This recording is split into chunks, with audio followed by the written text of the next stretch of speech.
Arthur Sloane had never been chased by an alien woman before, but he liked to think he'd handle it with more dignity than dropping his wrench and falling into a recycling hatch. Unfortunately, that was exactly what happened 37 seconds before she said the words that would change his week, month, and species self-identification status. "Don't move, human. I finally found you." The words sliced through the humming static of the defunct orbital station, sharp as gravity knives and somehow warmer than they had any right to be. Arthur froze, one leg still hanging awkwardly from the hatch as the panel tried to close on his ankle.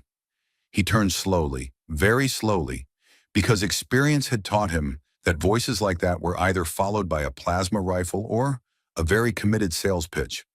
She was standing 5 feet away, boots silently pressed into the dusty metal floor, haloed by the sickly green glow of the station's emergency lights. Her hair shimmered like liquid graphite. Her eyes were the kind of silver that suggested they could see through walls, lies, and maybe even taxes. And her ears, long, slender, and curved backward like organic antennae, twitched slightly as she studied him. Arthur blinked. Then, just to test if he was dreaming, he slapped himself. "Ow," he muttered. "Confirmed. Your pain receptors are functional," she said, stepping closer. "That simplifies things." "Oh, good. We're simplifying now," Arthur said, still caught between fascination and sheer instinctive panic. "Can I ask who you are before you stab me? Or do we skip to the part where I scream and ruin my reputation with the maintenance bots?" She tilted her head. "You don't recognize me." "I don't recognize half my own contacts without coffee," Arthur said. "You're probably going to need to narrow it down." Her brows furrowed. "I am Vela of the Alaran. I have crossed 13 systems, bartered with the memory brokers of Ashun, and solved the riddle of Renelnai just to locate your biometric echo signature." "Wow," Arthur said. "That sounds extremely complicated. Are you sure I'm not just some guy who's good at calibrating vending machines?" Vela's expression didn't change, but one ear flicked backward, which Arthur took as either irritation or a low-level transmission error. "You are the human known as Arthur Sloane, genetic designation 9HO77B. "I prefer Arthur," he said, "and I have no idea what any of that means. Do you?" She blinked. "Not entirely, but my ship assures me it's important." "Oh, you've got a ship that gives you cryptic advice? That's cute. Mine mostly just yells at me about coolant pressure and refuses to play any music with harmonicas." Vela stepped even closer. "You carry something. Not visible, not conscious, but resonant." Arthur backed up into a wall panel that hissed and spat out a misfiled ration bar. "You're starting to sound like my ex," he said, although she didn't have ears that looked like designer boomerangs. "I'm here to protect you," she said, too seriously for someone who had just threatened him into paralysis. "Because others will come. They already have." Arthur looked around the corridor. "You mean, like, right now? Because I left my plasma spanner back at Dock 4, and the only weapon I've got is an expired burrito in my tool pouch." She raised her hand. A flicker of blue light danced across her fingers. Not a weapon, not exactly. More like a projection. It shimmered into the air between them. A shape, not a map, not a symbol. A pulse, like a heartbeat captured in three-dimensional waveform, cycling infinitely. "That," she said, nodding toward the display, "that is inside you." Arthur stared. "Okay, now you're really sounding like my ex." "You were encoded with it generations ago," Vela said. "By treaty, by design, and now by fate, it's active again. Let me get this straight. I'm some kind of ancient USB stick?" "Crude," she said, "but accurate." The panel next to them hissed again, then erupted in sparks. "I hate this place," Arthur muttered. "Can we maybe continue this conversation somewhere with fewer, spontaneously combusting walls?" "I have a ship." "Of course you do." She turned without another word and walked back down the corridor, assuming he'd follow. Arthur hesitated, checked his burrito for moral support, then sighed and trotted after her. Her ship was parked outside the station in what should have been a no-landing zone, which probably explained the deep, steaming gouge in the deck plating. It looked like an obsidian seashell crossbred with a jellyfish and a minor god. Arthur didn't know much about Alaran design, but he was fairly sure it wasn't supposed to hum the bass line to blue suede shoes. As he stepped aboard, the ship's interior adjusted to his presence. Literally. The walls shifted from shimmering crystal to dull steel and back again, trying to guess his aesthetic preferences. "Could we not with the mood lighting?" he muttered. "It's like being swallowed by a nightclub." "Welcome aboard the Second Thought," Vela said. The ship snorted. "Ignore it," she added. "It has opinions." Arthur looked around. "So, what now?" "We run." "From who?" "From the Concordiat." "Ah, yes, that definitely clears things up," Arthur said. "And what do they want?" She looked at him for a long moment, as if weighing the truth against the weight of his limited attention span. "They want to erase you," she said. Arthur raised a hand. "Quick question. Is that a metaphor or—" "No." "Great," he said. "Let's get erased later. First, can I get a sandwich?" The Second Thought did not like Arthur. It didn't try to hide it. Every door hissed slightly slower when he walked through. The lights dimmed whenever he spoke, and the interface, an amorphous patch of shifting color and sarcastic chimes, developed what could only be described as a passive-aggressive pulse every time Arthur touched anything. "You're certain this ship isn't haunted?" Arthur asked, peering into what he hoped was the galley and not the engine's digestive tract. "It's calibrated to mirror emotional frequencies," Vela said without looking up. "It might be haunted by your personality." "That's rich coming from someone who kidnapped me because my chromosomes allegedly vibrate to the key of galactic peace." Vela didn't respond. She was hunched over the nav console, ears twitching every few seconds like they were tuning to a frequency he couldn't hear. Arthur had learned not to take this personally. Ilaran biology was strange. One of her ears apparently picked up light waves, while the other interpreted gravitational irregularities. He wasn't sure what either had to say about her current mood, but judging by the speed at which she was typing, it wasn't relaxed. Arthur poked at a food synthesizer that offered either protein gel surprise or regret smoothie. "Does the surprise refer to the protein or the consequences?" he muttered. "The surprise is that it's technically edible," the ship's voice chimed. It sounded like it had been programmed by a smug theater major. "Great. A ship with culinary sarcasm. Can you make toast?" "Only if you'd like to talk about your unresolved parental issues while it burns." Arthur made a noise halfway between a sigh and a groan and selected the regret smoothie. It came out purple and vibrating slightly. Vela turned around and looked at him as if trying to assess whether he was the same species. "Do you have any idea what's happening?" Arthur sipped the smoothie, grimaced, and said, "I think this might be made of old batteries and grief." "Also, no, I'm completely lost." She exhaled. Not quite a sigh, not quite a breath. A sound shaped like a verdict. "There is a signal nested in your DNA. A sequence that functions like a lock and a beacon. It was placed there long before your birth, possibly before your species developed the wheel." Arthur set the smoothie down. It was starting to develop eyes. "So I'm... what? A walking key? A space USB drive? You are a variable in an equation designed to prevent universal collapse. I flunked algebra twice." Vela moved closer. She held out a small prism that glowed blue as she passed it near his arm. The light intensified. Patterns spun through the air, geometric and musical, as if sacred math was trying to break into interpretive dance. "There," she said softly. "That's the harmonic code. It's responding to proximity. That means others can track it too." Arthur raised a finger. "About that. You mentioned someone wants to erase me. Can we circle back to that horrifying detail?" Vela nodded. "The Concordiat enforces stability. They view the anchor pulse as destabilizing. Too old, too powerful, too unpredictable. They don't want it awakened, so anyone carrying the key is expendable." "Well, that's just dandy," Arthur said. "Do they send a stern letter or go straight to vaporization?" "Depends on their mood. Lately, it's been more kinetic." As if summoned, the ship's console chimed. "Incoming object. Trajectory unfriendly. Estimated arrival 90 seconds. Arthur's head whipped around. "That better be a metaphor." "No," the ship said, "but I can speak in metaphors if that'll help. Shall I compare it to the unrelenting march of time?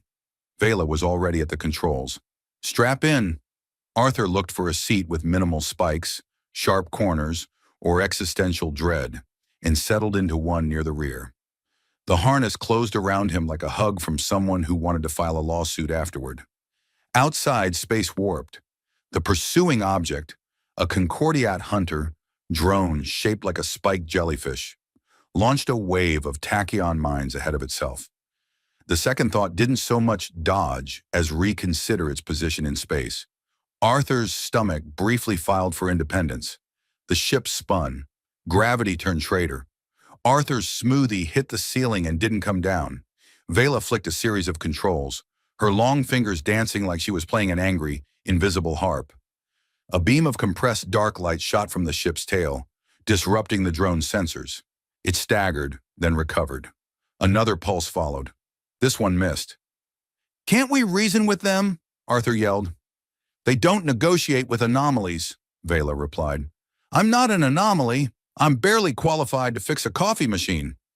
Exactly. The drone fired a net of quantum filaments, which extended into space like threads of frozen lightning. The second thought twisted, banked, and dove. One filament grazed the hull and caused the lights to flicker. Arthur felt a sharp jolt behind his eyes, as if someone had knocked politely on his brainstem. "Ship?" Vela called out. "Shields at 62%, it replied. Mood, deeply annoyed. "I feel that," Arthur muttered. The ship looped under an asteroid field made entirely of fossilized thoughts. Arthur didn't ask, and burst into a pocket of unshielded ion radiation. The drone followed, but slower. "Now," Vela said. She pressed her palm to a panel that responded only to a Lauren biosignature. A surge of energy built behind them. Arthur clenched every part of his body that could clench. The ship jumped, not into hyperspace, not through a wormhole, into side time. For a moment, Arthur saw versions of himself in other timelines. A bald baker with 12 arms, a pirate in love with a jellyfish, a botanist with a pet volcano. Then it passed. They emerged into quiet. Stars hummed like old records. The drone was gone. Arthur exhaled. "That was horrible," he said. "We'll have to do it again," Vela said. Arthur slumped. "Great. Can we at least stop somewhere for actual food? I think that smoothie gave me a second tongue." "Fine," Vela said, "but we don't have long. The pulse is waking." "And that's bad?" "It's everything," she said. Arthur blinked. "Right, totally comforting." Arthur was dreaming of carpet.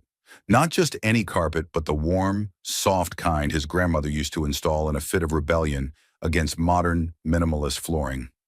In his dream, he was face down on it, arms stretched out like a chalk outline, mumbling something about the ethics of carpet-based governance. Then the ship hit turbulence. The dream carpet dissolved into a spinning corridor and a very real wall panel that introduced itself to Arthur's face with all the gentleness of a bureaucrat with a grudge. He groaned, rolled over, and was immediately greeted by a voice that sounded both amused and completely done with his existence. "You drooled on my interface," or said the second thought. "Good morning to you too," Arthur mumbled, wiping his face and squinting at the fluctuating light patterns above him. "Or whatever time it is when you're lost in emotionally unstable subspace." "It's always Tuesday somewhere," the ship replied. "Vela would like you conscious and wearing pants, preferably in that order." Arthur blinked. "Why? Are we being chased again? Or is this just a new form of morning abuse?" "Neither," came Vela's voice from the intercom. "We're landing." That woke him up faster than fear of coffee shortages. He stumbled toward the bridge, pulling on his boots and shirt in the process, nearly tripping over a maintenance drone that seemed personally offended by his entire existence. When he arrived, Vela was at the helm, eyes fixed on the swirling mass outside the viewport. "What is that?" he asked. "Raven's Hollow, a moon orbiting the collapsed core of the ancient star Vorshen. It changes shape based on the emotional signatures of those who land there." Arthur blinked. "I'm sorry, did you say the moon is emotionally reactive?" "Yes." "Cool, cool, cool. And whose idea was it to land here? Just so I know which of us to haunt when this inevitably goes wrong." "I need to retrieve something from the ruins," she said. "A signal booster keyed to the original anchor frequency. Without it, The pulse might not recognize your genetic imprint. So you need a galactic tuning fork and thought, hey, let's visit the moon that throws tantrums based on bad vibes? It's the only place it's still intact, Vela said. And besides, it's mostly stable. Unless you lie. Lie, Arthur said. The terrain reacts to unspoken truths. If you try to hide something, the hollow knows. Arthur sat down. You're sure it's not just a therapy planet in disguise? No, Vela said, but wear your seatbelt. They descended through dense clouds that flickered with static lightning. The ship hummed nervously as it entered the atmosphere. The landing zone appeared, at first a serene valley with glassy hills and trees that looked like frozen smoke. Then Arthur thought about an embarrassing childhood incident involving cheese and a failed science fair, and the entire landscape convulsed. A nearby hill turned into a slump of melting chairs. Okay, he said. It's reading me. That's great. Totally fine. You'll adjust, Vela said, hopping down the ramp once they touched ground. Arthur followed, the ground beneath his feet making faint squishy noises like it was trying not to judge him out loud. They walked toward a ruined tower that looked more dreamed than built. Vela scanned it with a handheld device shaped like a dragonfly caught in mid-panic. Arthur glanced around. The trees were humming. One of them whispered his name in a tone that made him feel like he owed it money. This place is alive, he muttered. It's an echo field, she replied, memories layered in geological strata. You'll be fine as long as you don't think about... He tripped over a rock shaped like his 8th grade math teacher's nose. Too late. Inside the tower, the temperature dropped. The walls weren't made of stone or metal but pages, layers of overlapping script in a language Arthur didn't recognize, but somehow understood just enough to get a headache. I'm guessing we're not supposed to touch anything, he asked. Correct. Especially not the inscriptions. Some of them are still active. Arthur kept his hands to himself, mostly, except for a strange orb that looked exactly like the doorknob from his old apartment on Luna Station. When he touched it, the entire room rippled like a disturbed pond. A shadow formed in the corner. It looked like Arthur, but taller, better posture, slightly smug. Okay, nope, Arthur said. Nope, nope, nope. Don't engage it, Vela warned, not looking up. How does it know about my posture? It's you, or rather, a version of you. This place doesn't just react, it reflects. You must focus. Focus on what? On who you are. Arthur stared at his smug doppelganger. It raised an eyebrow at him in the exact way Arthur always hated when people raised eyebrows at him. He closed his eyes, took a breath, and thought of something grounding. His old cat, Whiskertron, who once dragged a half-eaten toaster across the living room like it was prey. The image steadied him. The shadow dissolved. Vela was watching him now, not with her usual irritation, but something quieter. He nodded as if he'd done it on purpose. She pulled the booster from a crystalline pedestal at the back of the room. It was a strange device, humming faintly, shaped like a tuning fork designed by a romantic. She turned to leave, but the tower wasn't done with them. The exit was gone, replaced by a hallway they hadn't seen. Is that new? Arthur asked. Yes, Vela said. It wants us to go deeper. Well, that's never a bad sign, Arthur muttered. They followed the hallway. The walls grew narrower. The lights dimmed. Arthur heard whispers again, this time repeating a phrase in a loop. Don't leave yet. Don't leave yet. What does it want? He whispered. Resolution. That's vague and deeply inconvenient. The hall opened into a chamber with a glowing pool in the center. Reflected in the pool were not their faces, but scenes. Arthur's first memory, Vela's last goodbye. Moments wrapped in regret and longing, playing on repeat. It's a threshold, she said softly. We have to leave something behind. Arthur looked at her. What are you leaving? Fear, he nodded. I'll leave sarcasm. The ship's voice crackled through a distant panel. Liar. Arthur sighed. Fine. I'll leave guilt. He stepped toward the pool. It glowed brighter, warmer, then flickered, and the chamber blinked out. They were back on the surface. Arthur looked around. Did that actually happen? Yes. I'm never going to understand this moon. No, she said, but you survived it. Barely. He turned to Vela. She was smiling just a little. Next stop, he asked. She held up the booster. The archive nexus. And after that? Her ears twitched. After that, we see if the galaxy's ready for you.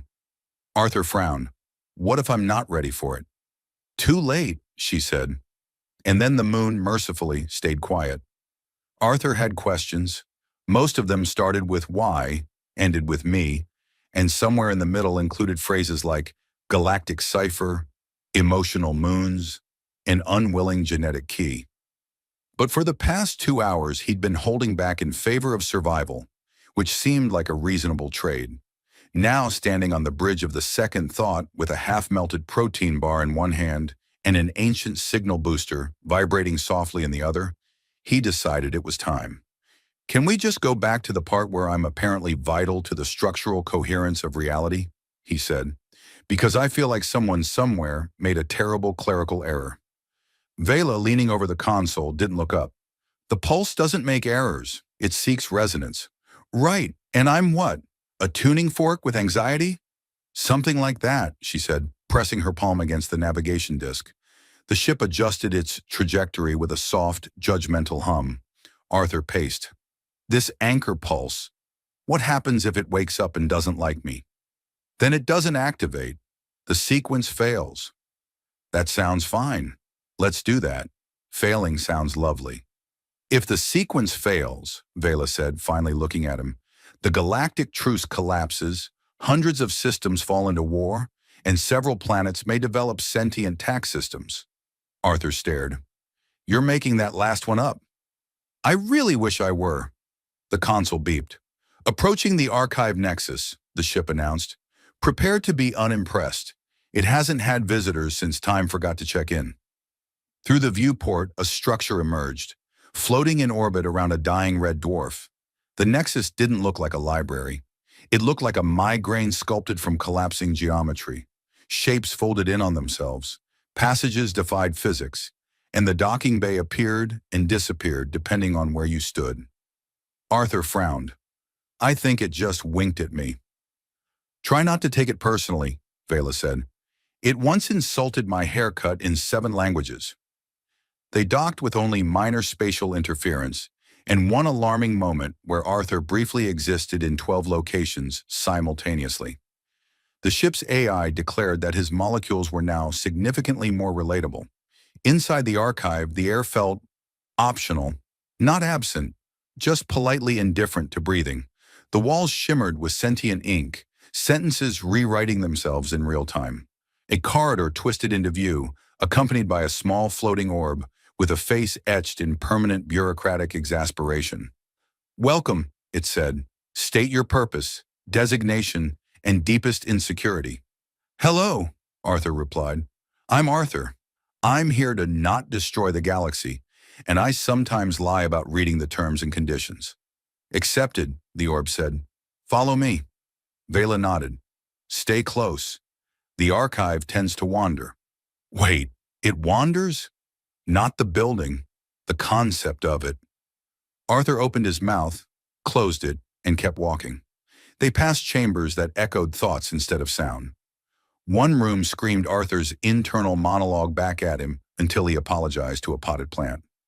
Another projected alternate versions of history based on minor decisions, including a deeply unsettling one where he invented toaster-based religion. Finally, they reached a chamber lined with mirrors made of memory.